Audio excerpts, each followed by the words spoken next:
la concavidad altica. Entonces, sí, yo me atrevería a pensar que está en etapa entre 1 y etapa 2. O sea, que ya está en la mitad del camino de tratamiento. Y entonces, ¿qué le damos de tratamiento a este paciente, señorita?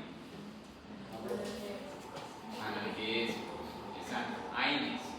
Y le podemos dar lo que viene en la escala 1 y en la escala 2 de la Organización Mundial de la Salud para tratamiento de dolor en cualquier paciente.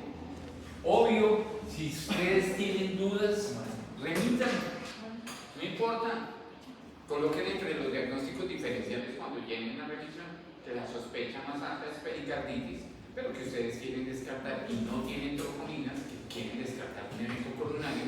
Si ustedes escriben, el médico que les reciba no les va a echar la madre, ni les va a mandar a echar la madre con la enfermera con la que ustedes mandaron el paciente. ¿Pero por qué? Porque ustedes escribieron, sospecho que puede tener pericarditis, pero quiero descartar el evento coronario. Está bien, y ese es el deber ser. Bien. El tromboembolismo pulmonar. ¿Cuándo se produce el tromboembolismo pulmonar? Generalmente en un paciente que tenga enfermedad vascular periférica y generalmente cuando padece arritmias.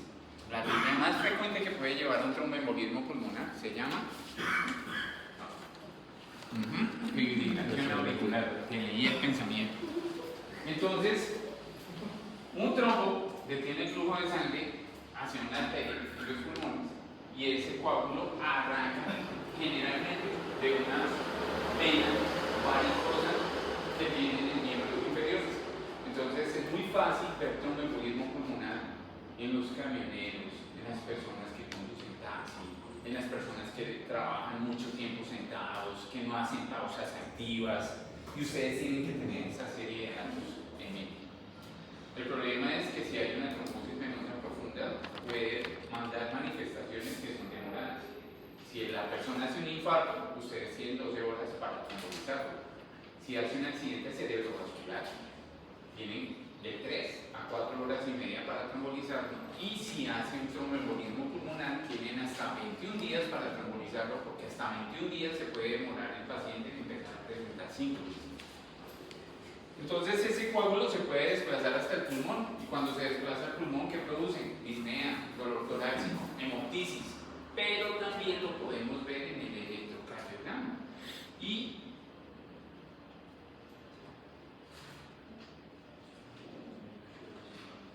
entonces vamos a los síntomas. Entonces disnea, que aparece repentinamente, el dolor torácico que simula un infarto, el desvanecimiento cuando hay episodios sincopados porque hay una inestabilidad de los signos vitales, tos con vetas de sangre, taquicardia o palpitaciones, mareos, hiperhidrosis, fiebre, edema de miembros inferiores y cenosis. La mitad de los síntomas los vemos en pacientes con VIH y la otra mitad de los síntomas los vemos en pacientes que tienen tuberculosis.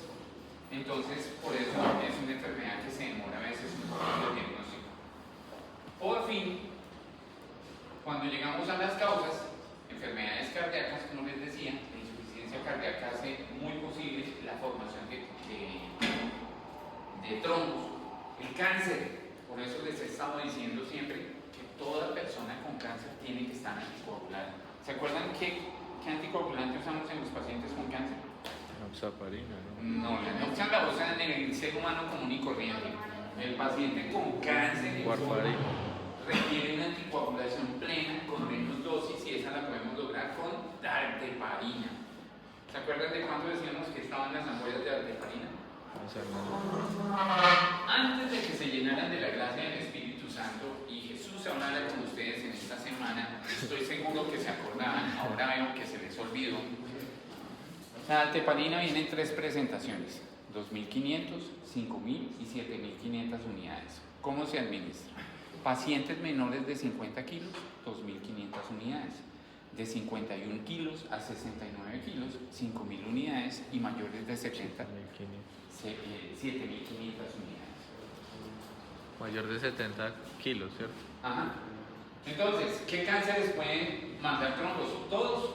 Ahí inclusive me faltó colocar etcétera, porque puede cualquier cáncer, un linfoma, un melanoma, cualquiera puede generar trombos.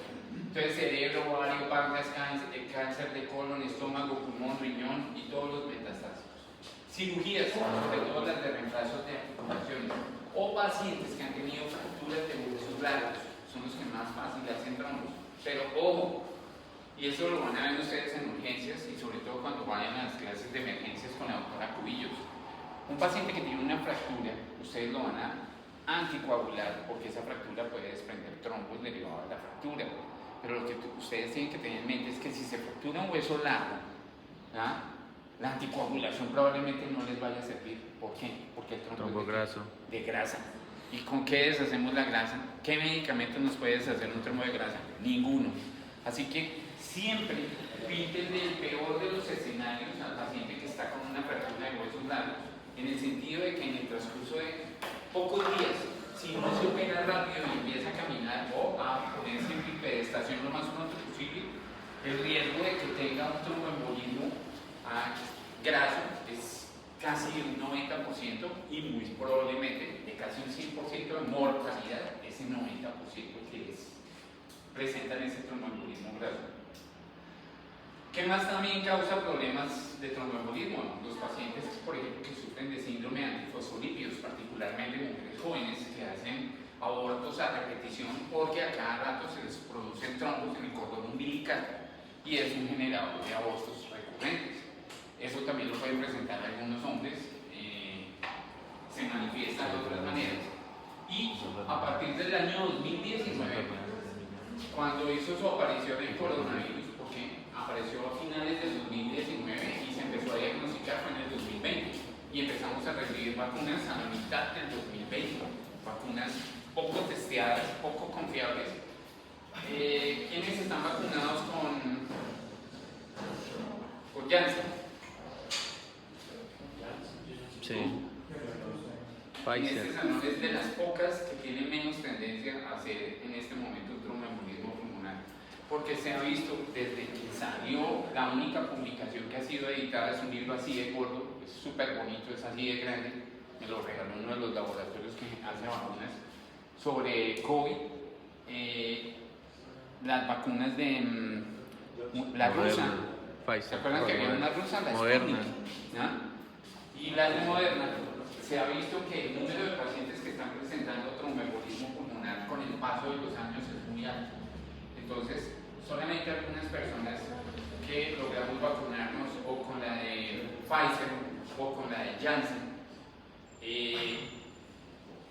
no nos va a dar tromboembolismo por esa vacuna como tal, nos va a dar tromboembolismo por cualquier otra circunstancia, pero no por la vacuna. Doc. El resto, bienvenidos a la Sagrada Familia en caso de que les dé tos, hemoptisis, disnea, dolor torácico. Doc, ¿cómo es el manejo de ese trombo graso?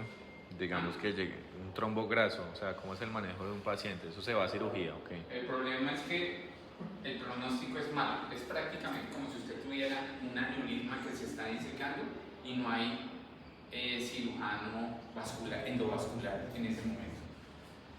Porque no es solamente un solo trombo graso, son muchos trombos grasos que van a llegar a generar una catástrofe, una debacle dentro del cuerpo de ese paciente. Entonces es más difícil de controlar. Por eso igual, cualquier fractura de hueso largo lo anticoagulamos. Pero la idea es operarlo rápido para que durante el proceso de cirugía, cuando hacen el lavado, eliminan todo lo que hay de grasa que está circulando alrededor de la herida y puede generar una obstrucción por un trombo de grasa. El reposo prolongado y la inactividad prolongada, viajes largos, el tabaquismo que produce arteritis, el sobrepeso, la ingesta de suplementos de estrógenos, es decir, algunas mujeres que en algunos pueblos siguen siendo víctimas de algunos médicos que no se actualizan y que cuando llegan a la menopausia les dan estrógenos y progesterona. ¿Qué producen los estrógenos y la progesterona? Trombosis. Cáncer de seno y cáncer de cuello de útero.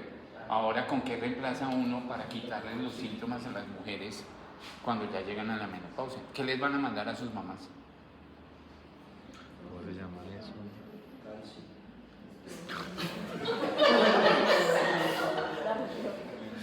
No sé describir la relación que haya con no me queda claro. Uy, ¿usted qué está pensando? Un momento. De todas formas, existe un medicamento que se llama isoflavonas de trébol rojo y de soya. Se consiguen así con isoflavonas, las consiguen en la Liga Colombiana contra el Cáncer. No inducen cáncer de útero, no inducen cáncer de seno y las mujeres reducen los síntomas de la menopausia, los deben usar de 3 a 5 años más o menos de ese tipo de medicamentos. Isoflavones. El embarazo por la presión del bebé sobre las venas de la pelvis puede predisponer también a un tromboembolismo pulmonar, claro que es mucho más frecuente cuando la mujer tiene como antecedentes un síndrome fosfolípidos. ¿Qué característica tiene el electrocardiograma de una persona que llega con un tromboembolismo pulmonar? S1Q3T3. Entonces uno dice, ¿cómo es que era? S1. Entonces la derivación 1, vamos a ver que hay una S profunda. ¿Listo? Y luego nos vamos a Q3T3, o sea que en la derivación 3 vamos a encontrar una T negativa y una Q negativa también. Pueden ser de diferente tamaño, pero si el paciente está con todos los síntomas, acuérdenme de cambiar esa imagen de electro porque está muy borrosita. Si el paciente llega con los síntomas, dolor torácico, disnea, hemoptisis, y ustedes sospechan que puede tener un tromboembolismo y le piden el electro y llegan y encuentran en la derivación 1 que tiene una S, sea profunda o sea cortica, que no debería estar normalmente, y en la derivación 3 encuentran una T negativa y una Q. Uno dice, bien, pues esto es S1Q3T3, tiene un tromboembolismo pulmonar. Siguiente paso, un dinero del siguiente paso, una gammagrafía de ventilación-perfusión, para poder aclarar dónde está el trombo y mandarse con la trombolisis si están dentro de los 21 días en los que se puede hacer. Vean, en este electro se ve un poco más claro todavía. En la derivación 1, miren esa S como es de profunda, y en la derivación 3, esa Q también se ve profunda. Acuérdense que yo siempre les he dicho que las Q, cuando son entre más largas son, o que son casi el mismo tamaño del resto del complejo, pues nos hacen pensar en cardiomiopatía isquémica, pero vemos que está esa Q profunda y encima de todo tiene una T negativa. Entonces son los signos claros, frecuentes, constantes de un electrocardiograma a un paciente con un tromboembolismo pulmonar. Ahí tenemos lo mismo, el ejemplo, el paciente con los síntomas. O sea, la idea es que ustedes tengan en mente los síntomas, toman el electro y encuentran el S1Q3T3, hasta que no se demuestre lo contrario, el tromboembolismo pulmonar. Marcapasos en el electrocardiograma. Esta es nuestra última diapositiva de esta de las básicas y vamos a comenzar con taquicardia, que no se alguien suelto. Entonces, la presencia de un marcapaso uno la detecta por la presencia de una espica, así se denomina, que indica que el marcapaso está funcionando. Ahora, la espica va seguida de actividad eléctrica. La espica puede ir en la aurícula o puede ir en el ventrículo. Cuando uno le coloca un marcapaso, el marcapaso se hace un bolsillo en el hemitórax izquierdo, se coloca debajo de la piel y los electrodos van hacia la aurícula o hacia el ventrículo. Entonces, si el electrocardiograma del paciente muestra espica antes de la aurícula y espica antes del ventrículo, es decir, antes del complejo QRS, tiene un marcapaso bicameral. Si solamente tiene uno antes de la aurícula, es unicameral y está en la aurícula. No todos los marcapasos van a darles espicas. Entonces, lo primero que hace el familiar del paciente, porque así son los pacientes cuando tienen ciertas patologías, es que yo tengo lupus. Porque es que tengo churres. Entonces, es lo que le digo yo a los pacientes normalmente. No abran la consulta con su enfermedad de base. Porque entonces dejo de pensar como médico, me centro en que usted tiene un lupus y de ahí en adelante todo lo suyo es una complicación del lupus. Y a las personas con lupus les puede dar diarrea, amigdalitis, faringitis, bronquitis y no tengan nada que ver con el lupus. ¿Sí me entienden? Entonces por eso enséñenle eso a sus pacientes. Que nombren lupus como última cosa, porque si no el médico se cuadricula y encuentra una zona de confort y entonces solamente piensa en lupus. Entonces lo mismo pasa con el paciente de marcapaso. Es que yo tengo marcapaso. Entonces ustedes llegan y toman el electrocardiograma y no hay espicas de marcapaso. No, hay que llamar a los de hemodinamia. Este marcapaso está disfuncional. No, el marcapaso puede estar funcionando bien. Simplemente no está bradicárdico, no está taquicárdico, entonces no necesita marcar. ¿Sí me entienden? Entonces, uno muchas veces escucha o vienen pacientes remitidos de los pueblos que porque el marcapaso está disfuncional y lo tiene que ver el hemodinamista. Y le toma uno la frecuencia frecuencia cardíaca y está en 80. Y los marcapasos están para que por debajo de 60 den una descarga, por encima de 100 den una descarga. Entonces, si está en 80, ¿para qué va a dar descarga? ¿Sí me entienden? Entonces ahí mismo, no, es que tiene dañado el marcapaso. No, no está dañado. Los marcapasos son tan bien manufacturados que pueden durar hasta 15 años. A los 15 años se reemplazan. Lo único que los puede dañar es que a ustedes se les olvide o que entren al paciente con ropa después de un accidente de tránsito de alto impacto y le tengan que tomar una resonancia y nadie le abrió la camisa y le vio que tiene un bolsillo en la parte izquierda donde tiene un marcapaso o un cardiodefibrilador. Y lo meten en un resonador y eso se lo va a arrancar de la piel, por decirlo así, casi que literal. En el lado derecho siempre vamos a tener algo de forma circular, es de un material parecido al plástico, que es para colocar medicamentos para quimioterapia. Lado derecho, quimioterápicos, lado izquierdo, marcapasos. Bueno. Entonces, ahí tendríamos una imagen de un trazado normal de un electrocardiograma. Y luego llegamos y vemos esta segunda imagen. Ahí empezamos a ver espicas. Y notamos que esas espicas están antes de que comience la onda P. Gracias a esta espica se presenta esa onda P. O sea, está ejecutándose una contracción de la aurícula. Entonces, ese es un marcapaso unicameral y auricular. Luego tenemos esta otra imagen, si ustedes se dan cuenta. Ahora la espica, la pequeña rayita, aparece cuando va a comenzar el ventrículo, el complejo QRS. O sea que está en el latido de los ventrículos. También es unicameral, porque solamente aparece una espica, no aparece antes de la P, sino que aparece antes del complejo QRS. Y luego viene el otro, que es el bicameral. Miren que antes de la onda P y antes del complejo QRS tiene espicas. Entonces ahí sabemos que es un marcapaso bicameral. Entonces, resumiendo, la conducción propia del paciente, estimulación de las aurículas, estimulación de los ventrículos y estimulación auriculoventricular, es decir, bicameral.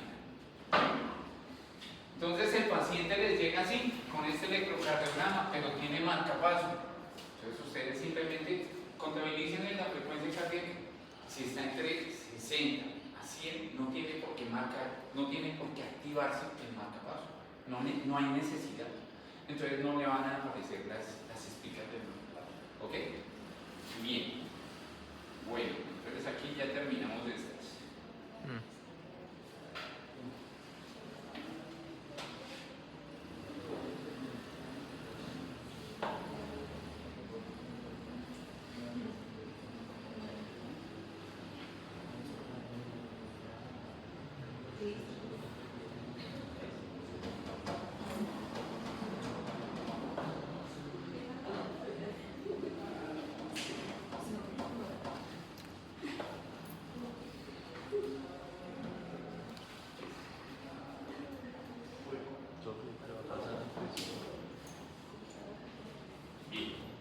Entonces, vamos a hablar ahora de algo que ya hemos visto, pero que vamos a verlo en un poquito más de profundidad. Bradiarritmias y taquiarritmias. Generalmente, la situación que hace que el paciente nos llegue inestable al servicio de urgencias, la que nos pone a sudar, a empezar a organizar carro de pan, a tener listo el cardiodefibrilador, a tener listos medicamentos de secuencia de inducción rápida.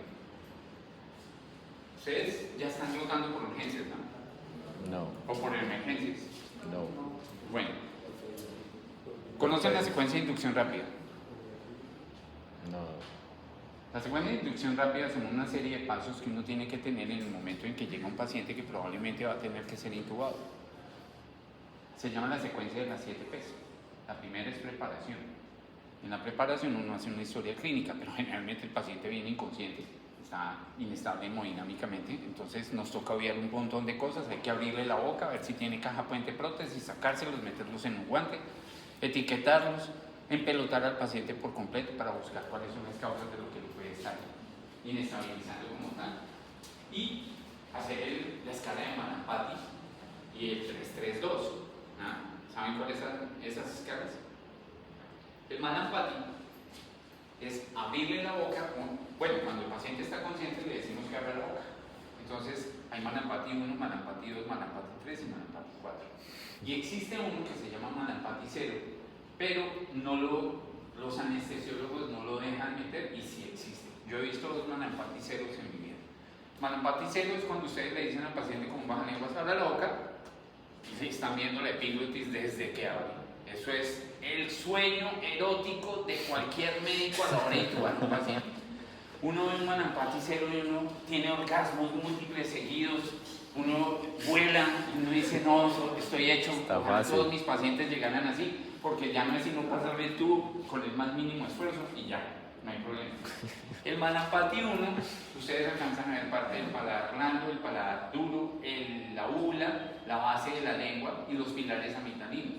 En el Manapati 2 ya dejan de ver parte del paladar blando, dejan de ver parcialmente la úvula, dejan de ver parte de la base de la lengua y ya la cosa empieza a ponerse difícil. En el Manapati 3 alcanzan a ver la base de la úvula, ven la parte posterior del paladar, ya no ven la base de la lengua, o sea que la cosa se está poniendo difícil. En el Manapati 4 no ven un carajo. Entonces, obvio, cuando uno ve al paciente gordo de cuello, obeso encima de todo, el cuello cortico, peor todavía, uno tiene que ponerse a pensar, necesito el laringoscopio. ¿Qué hoja de laringoscopio uso? ¿Una larga, una corta? ¿Con qué podré ver? Alisten todas, ¿no? Porque probablemente les va a tocar usar más de 4 o 5 y van a tener que intentar más de 5 veces intubar al paciente. Siempre con una premisa importantísima. Si no pudieron intubar 2 veces, que cambien por otra persona. Eso no los vuelve malos médicos, no los vuelve inexpertos, no, ese día amaneció uno rayado, uno no lo pudo ver y ya no lo va a poder ver. Es como una ley en medicina de urgencias. Si ustedes no son capaces de intubar en la primera o en la segunda, ya no lo van a intubar en la tercera. Y llega un interno, venga, usted a ver si usted me encuentra. Y uno queda, y es interno. No tiene nada de malo. Y eso no los va a condenar ante nadie. Bien, entonces vamos a hablar de bradiarritmias y taquiarritmias desde el último consenso que hubo, que fue en el 2024 de la Sociedad Europea de Cardiología y de las guías de la AHA. Entonces tenemos que tener unos conceptos básicos. Primero, aclaraciones. El ritmo cardíaco normal es el ritmo sinusal, es decir, hay una onda P antes de cada complejo QRS y depende de una generación eléctrica que es ordenada y con una conducción del impulso eléctrico. Si eso se presenta, podemos tenerlo. ¿Qué es una arritmia? Es la alteración de esa definición que hablamos primero. Es una alteración en la formación y en la conducción del impulso o en ambas a la vez. Puede ser en cualquiera de las dos o ambas a la vez. Se clasifican en 2 grandes grupos: las bradiarritmias, que manejan frecuencias cardíacas menores de 60 latidos por minuto, y las taquiarritmias, que generan frecuencias cardíacas mayores de 100 latidos por minuto. ¿Listo? Bien.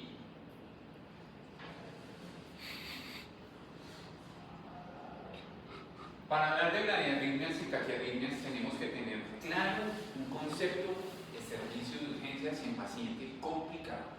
¿Qué es el síndrome de bajo gasto? El síndrome de bajo gasto es ese paciente que nos llega frío, pálido, diaforético, inestable hemodinámicamente, con todos sus signos vitales alterados, que es el que sabemos que vamos a tener que intervenir de manera agresiva, tanto farmacológica como eléctricamente, muy probablemente. Entonces, los signos básicos de gasto cardíaco ocurren cuando el corazón no es capaz de bombear y distribuir sangre suficiente para satisfacer las necesidades de oxígeno en las diferentes partes del cuerpo para que se cumplan los procesos metabólicos de cada órgano. Se produce por disfunción sistólica, disfunción diastólica, o sea que la sístole y la diástole, o sea que la contracción de aurículas y ventrículos está funcionando mal, está bombeando mal. Eso genera obstrucción en el ritmo, o sea que el paciente va a estar con una fibrilación, una taquicardia ventricular, una taquicardia auricular, sea lo que sea, y puede llevar a que se produzca una obstrucción mecánica, o sea que haya un taponamiento cardíaco, en el peor de los escenarios, que el paciente termine siendo un infarto agudo al miocardio. Neurológicamente, ¿cómo se manifiesta? El paciente llega confuso, puede llegar en coma, puede llegar somnoliento, puede llegar aletargado o puede llegar con delirio. Y ustedes saben que el delirio y la confusión son fáciles de tratar si logramos detectar qué es lo que lo genera. Y lo que más genera delirio, ¿qué es? ¿Qué es lo que más les lleva a un paciente con delirio? ¿Ah? ¿Y qué produce la hipoxia? Atacados. ¿Y qué produce la hipoxia en isquemia? Generalmente, no, lo que lo lleva a que el paciente tenga eso, generalmente Muerte de neurona. Entonces un paciente con una sepsis generalmente va a estar hipóxico, y como va a estar hipóxico va a empezar a generar isquemias, va a empezar a generar pequeños infartos en diferentes órganos y va a estar hipoperfundido, lo que va a significar que va a ser unos gases arteriales. ¿Cómo va a aparecer el lactato? Volando. Entonces ahí los vamos detectando como tal. Luego, en un paciente que presente un shock séptico, ¿cuál es el principal órgano que genera, bueno, que se muere, pues, y tiene un infarto en algún órgano? Es que en un shock séptico todo está funcionando mal, por eso sepsis se define como una disfunción de órganos mortal. Entonces le falla el corazón, le falla el cerebro, le fallan los pulmones, le da oliguria, termina en anuria, le fallaron los riñones, falla la cascada de la coagulación, empieza a hacer coagulación intravascular diseminada. Por eso un shock séptico es una catástrofe para el paciente. Por eso nuestra tarea es detectarlo antes de que se convierta en shock séptico. Cardiovasculares, signos de bajo gasto cardíaco serían una taquicardia refleja, la hipotensión, pulso débil y frialdad distal, que ya lo habíamos nombrado. Respiratorios, taquipnea, está cianótico, tiene congestión pulmonar, o sea que está con edema, o sea que el paciente medio respira y suena como si estuviera lleno de flemas, y tose y parece que tuviera un océano por dentro de flemas como tal. A nivel renal, oliguria, puede haber un aumento del volumen de la creatinina. Como hay oliguria, empieza ya el paciente a dejar de orinar, se aumenta la creatinina, empieza a hacer una insuficiencia renal aguda, que puede ser aquí 1, aquí 2, aquí 3, y finalmente el paciente queda de ceros. Entonces nos toca empezar a meter volumen. Por eso el tratamiento de la sepsis arranca con volumen. El tratamiento del bajo gasto cardíaco arranca con volumen. ¿Volumen cómo? Si de pronto corremos el riesgo de que nos haga congestión pulmonar, bolos. Acuérdense que en medicina, sobre todo en los servicios de urgencias, tienen que aprender a jugar con bolos. ¿Bolos de cuánto? 360.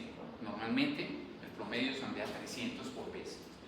Entonces, se les bajó la presión, un bolito de 300.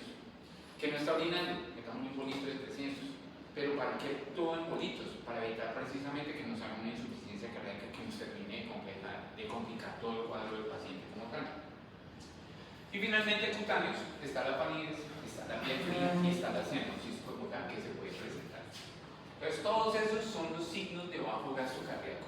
El paciente que llega con la pálida, literalmente como lo describimos, pero que no lo podemos describir así en historia clínica, ¿no? Bien, lo otro que debemos saber es cuáles son los signos de inestabilidad.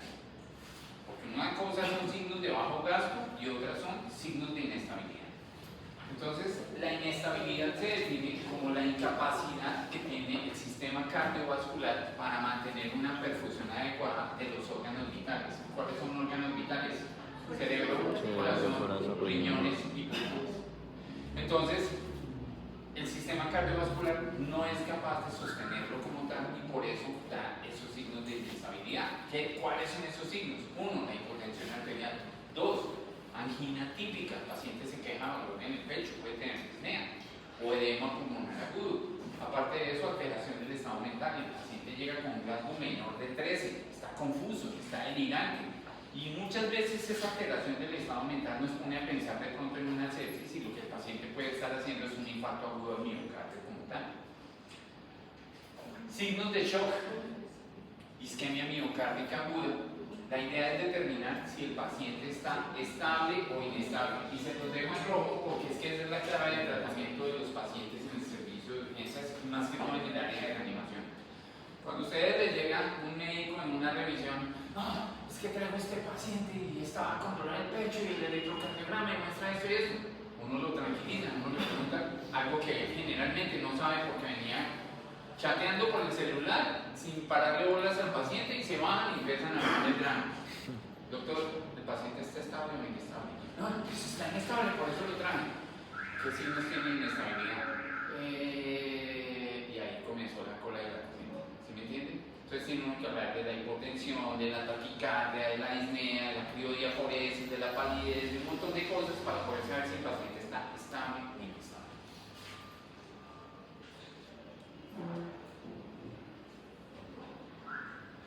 Entonces, ¿cómo manejamos la inestabilidad?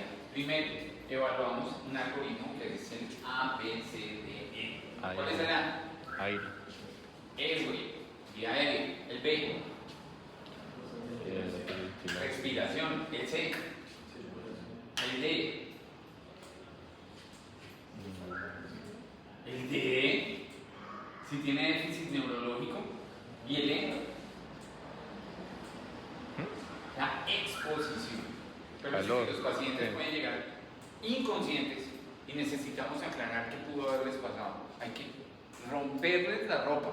No es que le voy a quitar primero esta manguita, porque es que el paciente se están viendo, y le voy a quitar cada botica del pantalón. No, ya las enfermeras tijera en mano, y si era la única pinta que el hombre tenía, porque es habitante de calle, pues ni modo. Es para bregar a salvarlo. Ya después alguien le conseguirá ropa, los de trabajo social o algo. La E es disposición.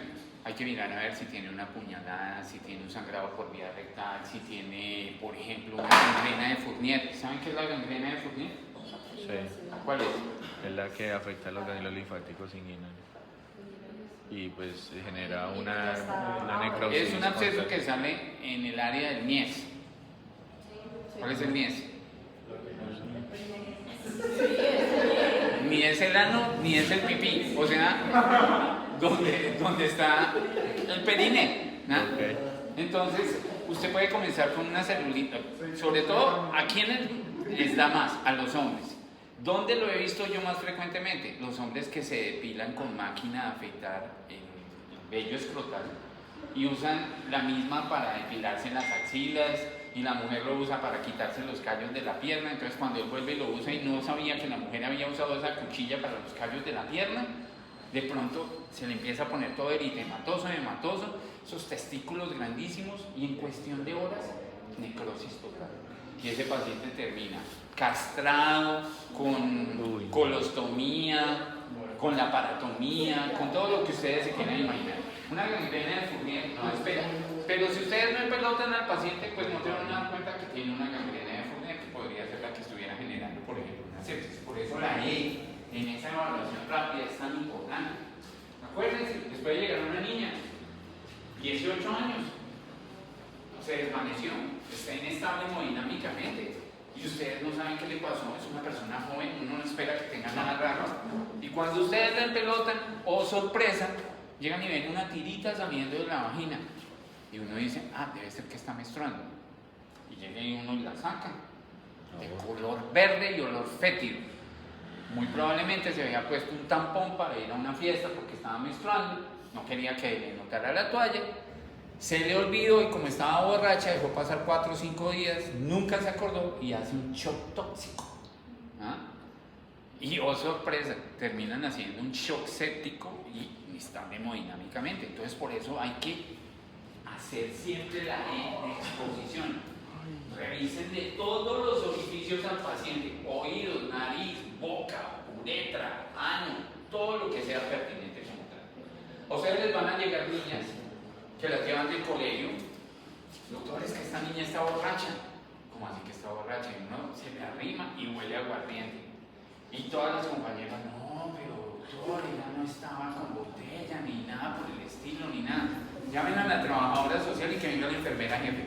Y la acuesta uno, señorita, no está su mamá. Mientras tanto, con la trabajadora social y con la enfermera jefe la vamos a revisar. Abra las piernitas, bájese el panty y saca uno el tampón, empapado en whisky, en tequila o en cualquier otra cosa, porque esa es una de las formas ahora en que se emborrachan. ¿Qué? Sí, hermano, bienvenido a la carrera. Usted va a ver las cosas más raras que se pueden imaginar.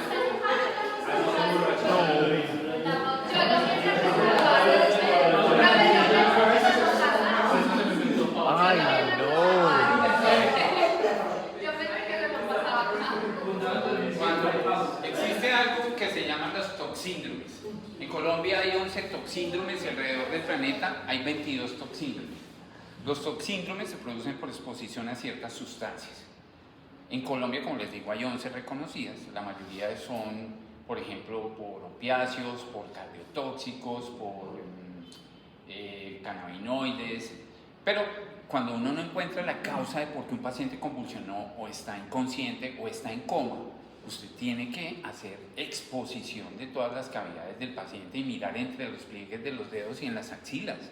Es que ahora se inyectan las cosas en las axilas para que nadie los pille, o entre los dedos en los pliegues de los dedos de los pies.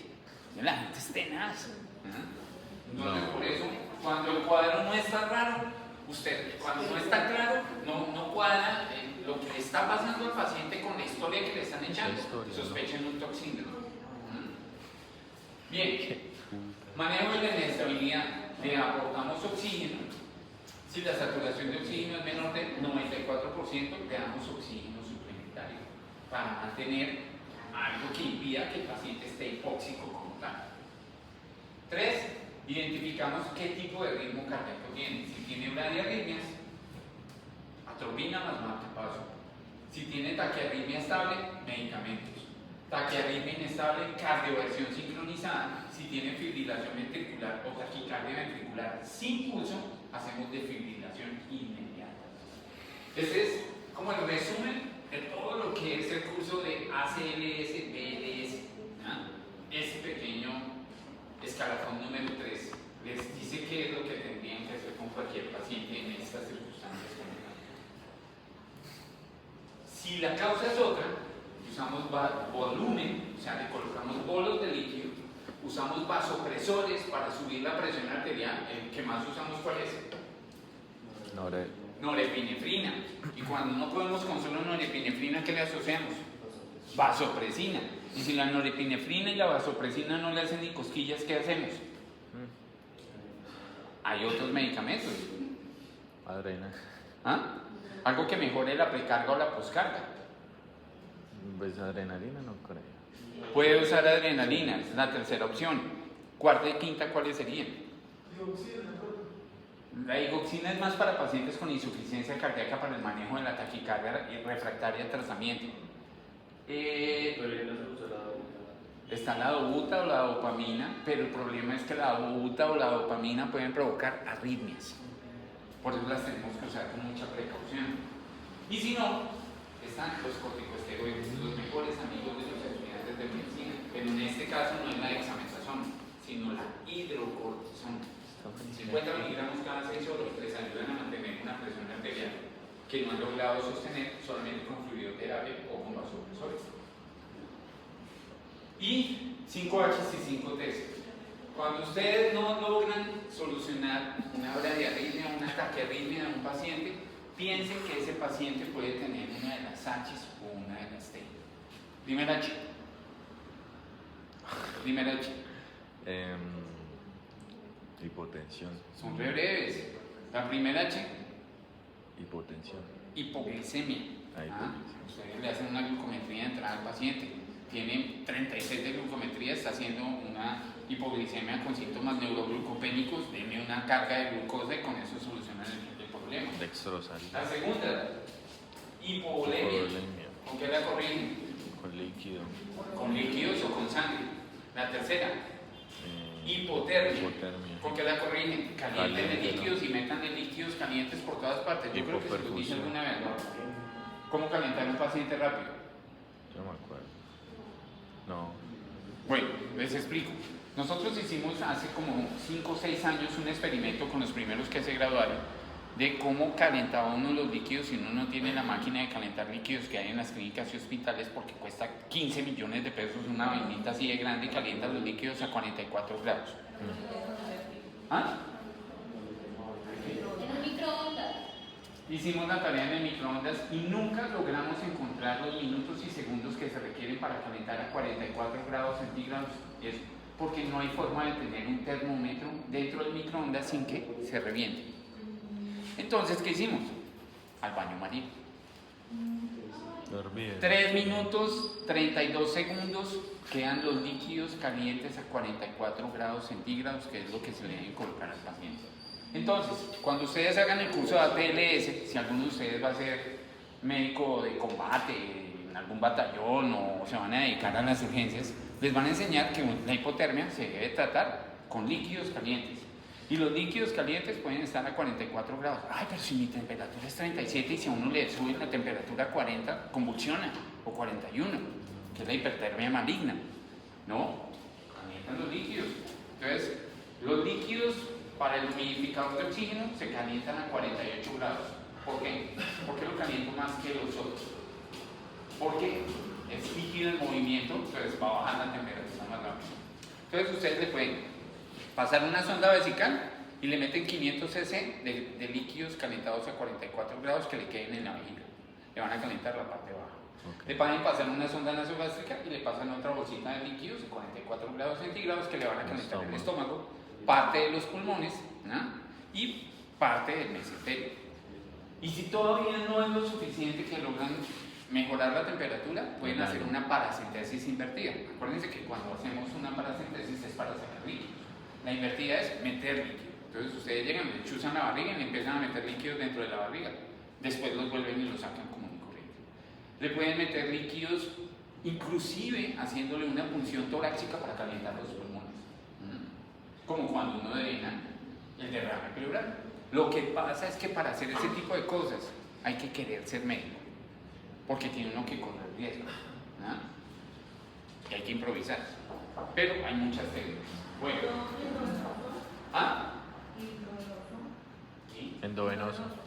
Ah, sí, también le puedes pasar. Y eso no le va a subir la temperatura del cuerpo a más de 44 grados centígrados. Tú lo que buscas es sacarlo de una hipotermia en la que puede estar a 25 grados, porque lo sacaron de agua fría, que estaba ahí después de que naufragó en la noche en el río. Y lo que tú necesitas es con esos líquidos intentar llevarlo a 32, 34 grados aunque sea, que es una temperatura aceptable para que los órganos se puedan mantener todavía viables. Bien, entonces dentro de las otras causas están hidrogeniones, la otra H. Los hidrogeniones es acidosis. ¿Con qué corregimos la acidosis? Con bicarbonato. Bicarbonato. ¿Qué otra H nos falta? Hipotensión. Hipo, Hipo o hiperpotasemia. ¿La hipopotasemia con qué la corrijo? Con potasio. ¿Y la hiperpotasemia con qué la corrijo? La hiperpotasemia con insulina, ¿no puede ser? Solución polarizante. ¿Cómo preparo la solución polarizante? No, o sea, ya no. 250 de destroza 10 más 10 unidades de insulina de acción rápida. Si el paciente no tiene acidosis, si el pH está por encima de 7.2, no le pongo bicarbonato. Si está por debajo de 7.2, le meto 10 ampollas de bicarbonato. Y obviamente hay que ponerle una ampolla de gluconato de calcio para estabilizar la membrana cardíaca y llamar un paro cardiorrespiratorio por la hiperpotasemia. ¿Listo? Las T, entonces son trauma, el taponamiento cardíaco, coloco una aguja de pericardiocentesis. Ahí yo conozco médicos de combate. Los que conozco los conocí en Cali. En Cali está el mejor centro de entrenamiento, que es Salamandra. No sé si lo han oído nombrar. No. Salamandra es de un doctor de nombre Laureano Gómez, que es internista y es intensivista. Ese señor sabe de medicina, pero es que uno queda bobo yendo a los cursos con él. Y cuando uno hace el curso de ATLS, a usted le enseñan a botarse de un helicóptero a 20, 30 metros, en soga, toda la cosa, cargar pacientes, toda la cosa. Y una de las cosas que le enseñan es, por ejemplo, que si un paciente tiene un taponamiento cardíaco, ustedes saben que requiere que le hagan rápido una ventana pericárdica. Pero cuando uno piensa en una ventana pericárdica, ya le está temblando la mano a la hora de pensar que uno va a tener una hoja de bisturí en la mano. Entonces, ¿cómo hacen una drenaje en un taponamiento cardíaco? Con un catéter 14 lo colocan en el apéndice sigmoides en ángulo de 45 grados dirigido hacia el hombro. Y si son bien berracos, o sea, como buscan ATLS, que sea el médico de ATLS, que ATLS es solo enfocado en trauma, ustedes llegan y conectan porque la sangre del taponamiento cardíaco no se coagula. Eso tiene de característico, no se coagula. Entonces cuando usted llega y entra, usted siente que hace un... cuando permea el pericardio. Y ahí mismo empieza a salir la sangre del taponamiento, el paciente se estabiliza. Entonces usted dice, pero es que tiene una puñalada, va a seguir haciéndome taponamiento cardíaco. Entonces hay gente que es muy avesada y conectan ese catéter a una vía intravenosa y él mismo se autotransfunde mientras ustedes logran llevarlo en una remisión a un sitio donde le pueden ofrecer una cirugía cardiovascular rápida. Pero lo que les digo, para hacer cosas como esas, tienen que tenerse mucha confianza y gustarle mucho eso. Bueno, y dentro de las otras T está la trombosis coronaria, el tromboembolismo pulmonar. Si corregimos o detectamos esas cosas, el paciente deja de estar inestable y podemos corregir la bradicardia o la taquiarritmia que se presente en un momento determinado en estos pacientes. Bien, las 5H y las 5T, bueno, vamos a pasarlas de recorrido. Hipovolemia, hipoxia, hidrogeniones, hipohiperpotasemia e hipotermia. Y las H y las T, entonces sería taponamiento cardíaco, tensión neumotórax a tensión, trombosis pulmonar, trombosis coronaria, tóxicos y trauma. Que realmente no es que sean 5H y 5T, realmente son 6T, porque normalmente tenemos que contar el trauma como tal. Entonces vamos a comenzar con el tema de bradiarritmias, aunque nos quedan 5 minutos, en esos 5 minutos lo que alcancemos a ver, pero lo más seguro es que en la próxima clase terminamos de ver el tema de taquicardias. ¿Cuándo tenemos el próximo examen? En la semana del 15, no es la de arriba. La otra semana. No. Va a ser el 21. O sea, después de que terminemos el tema de taquiarritmias, la semana siguiente tenemos el examen. La semana siguiente no Ok. Sí, todos los parciales del 20 de abril al 24. Si usted lo dice, yo le creo. Usted no se lo mande a principio.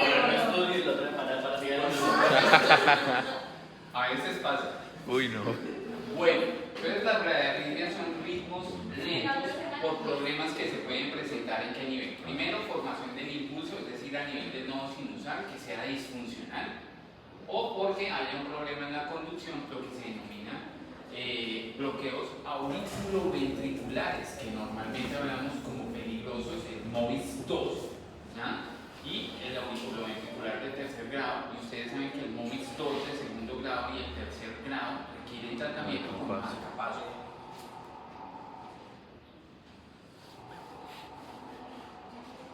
¿Qué causa una bradiarritmia? Entonces, categorías y ejemplos. Fisiológicas y las patológicas. Están las metabólicas y están farmacológicas también. Acuérdense que cuando vemos un paciente que está haciendo un bloqueo auriculoventricular de primer grado, lo primero que le revisamos es qué medicamentos toma. Si no es deportista de alto rendimiento, entonces miramos que no esté tomando beta bloqueadores o que no esté tomando calcioantagonistas. Entonces, fisiológicas, los atletas de alto rendimiento, las personas que duermen un sueño demasiado profundo pueden hacer bradicardias y uno se asusta.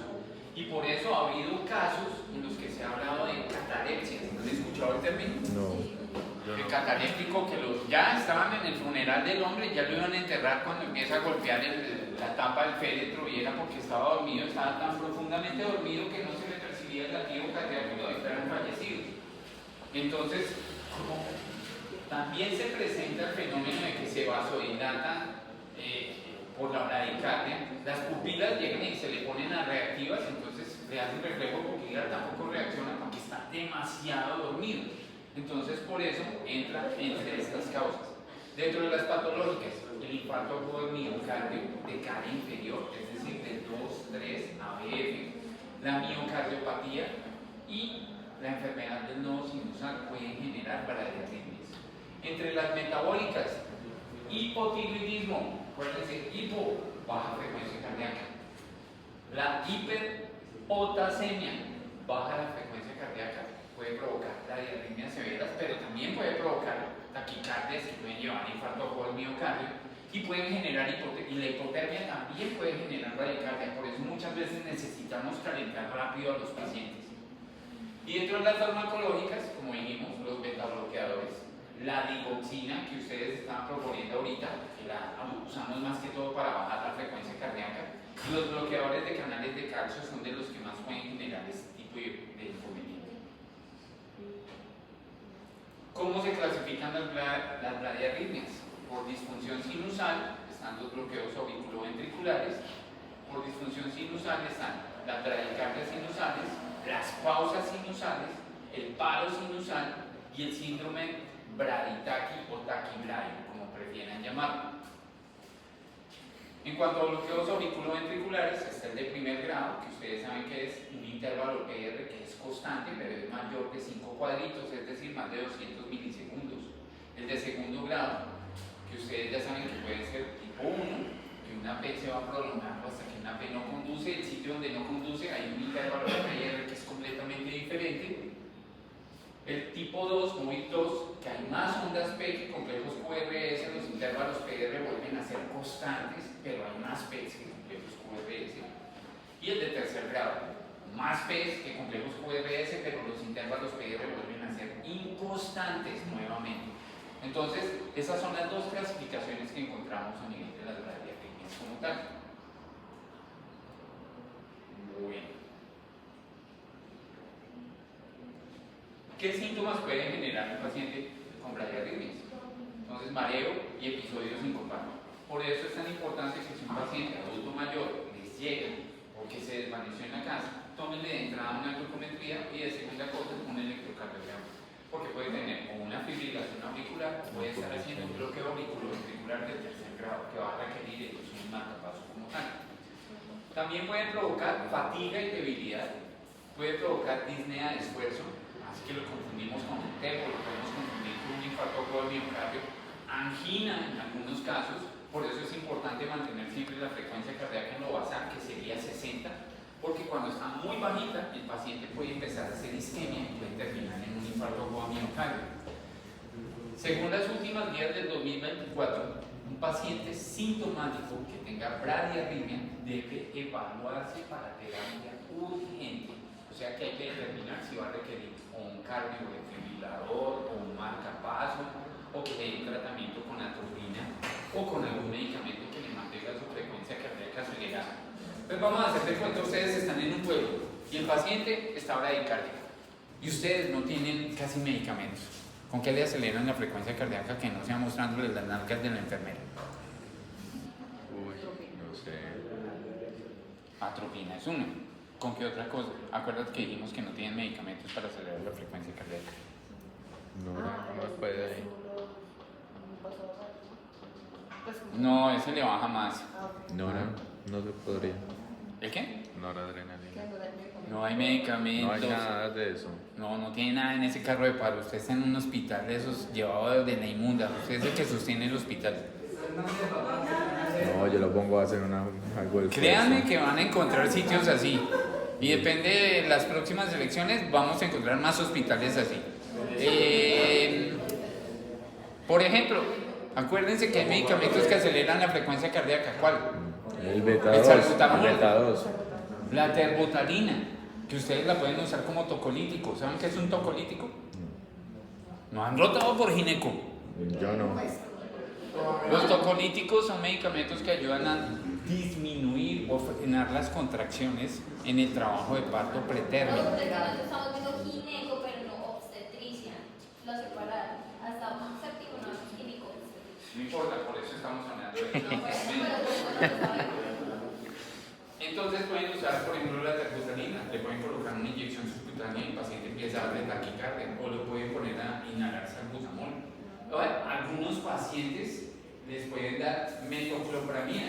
¿Para qué se usa la metoclopramida? Para mareo Para y náuseas. y vómito. Eso no Y es la nada. metoclopramida, la gente lo describe literal en el vocabulario de la gente común. Dicen, me provoca empelotar y salir corriendo. Así es lo que describe, es porque les genera taquicardia a algunas personas. Entonces, cuando ustedes tienen un paciente que está sintomático por una bradiarritmia y no tiene medicamentos, usen medicamentos que ustedes saben que el efecto secundario que tiene puede generar taquicardia. Y no les va a generar ningún problema porque antes le están acelerando la frecuencia cardíaca. Pero esa metoclopramida se pasaría rápida, esa infusión, ¿cierto? Para que produciera No crea. Voy a prender la luz al chiquito los ojos. La metoclopramida es muy buena para las náuseas, pero dos recomendaciones. No la usen en menores de 14 años, porque puede provocar distonías. ¿Ustedes han visto una distonía alguna vez? Vean, literal, el paciente llega así. Y obvio, llega la mamá, el papá, la esposa, los hijos o el que sea a intentar echarle cuchillo al doctor o a la doctora que lo dejaron así porque él llegó bien y tienen toda la razón. El haloperidol también produce distonías y el paciente llega y no puede ni hablar porque no puede ni gesticular. Entonces, son dos medicamentos que intenten evitar. A veces, cuando ustedes no tienen metoclopramida para el vómito, tienen opciones. Una de las mejores opciones que hay. Pero como no tienen, entonces tienen otra mejor opción. La que a ustedes les gusta, la que ustedes casi que si vinieran en bolsitas de tela usarían hasta en eso. La dexametasona. La dexametasona tiene efecto antiemético. Sí. Entonces, cuando ustedes creen que pueden correr el riesgo de que un paciente les haga una distonía, no hay un medicamento que vaya a quitarle rápido la distonía al paciente. Le podemos colocar un diazepam, que es un relajante muscular, pero le puede generar depresión respiratoria. Entonces tendríamos que tenerlo monitorizado hasta que le pase el efecto del diazepam. Entonces no, más bien le pueden dar, por ejemplo, un piperideno, que le ayude a disminuir un poquito ese efecto, o le pueden dar un anticonvulsivante, cualquiera, que le ayude a disminuir un poquito el efecto, pero tienen que explicarle a la familia que va a durar torcido las 8 horas que dura el efecto del medicamento. Uy, no. Vean, yo un día estaba trabajando y de un momento a otro vi a una doctora pasar corriendo. ¡Fum!